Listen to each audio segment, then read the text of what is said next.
Le sort de la centrale nucléaire de Zaporijjia a fini par donner des sueurs froides aux Occidentaux.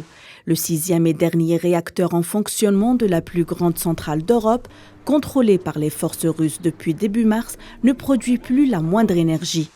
Cet arrêt total permettra le maintien du refroidissement des réacteurs et éviter un accident nucléaire. Il est judicieux de rappeler qu'un réacteur nucléaire dégage de la chaleur, qu'il soit en marche ou à l'arrêt.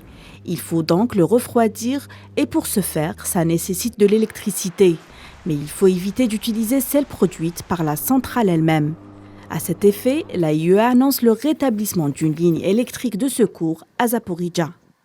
La présence des inspecteurs de l'AIEA dans la centrale nucléaire de Zaporijjia ne semble pas apaiser les tensions. Toujours au cœur d'affrontements, le site est scruté avec la plus grande minutie, face aux craintes d'accidents nucléaires. Depuis des semaines, la confusion règne autour de ce complexe qui a été visé par de multiples frappes dont Kiev et Moscou se rejettent la responsabilité.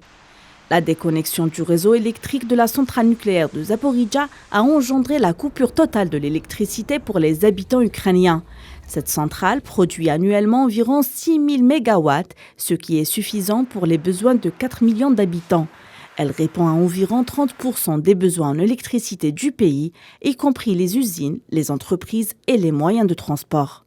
Pour rappel, l'Agence internationale de l'énergie atomique AIEA a publié un rapport sur la centrale nucléaire de Zaporijjia en Ukraine. Elle a demandé la mise en place d'une zone de sécurité pour prévenir un accident nucléaire selon l'autorité onusienne. Moscou a déclaré à son tour que le rapport ne mentionnait pas le bombardement effectué par les forces ukrainiennes sur la centrale nucléaire en raison des pressions exercées par Washington sur les responsables de l'agence.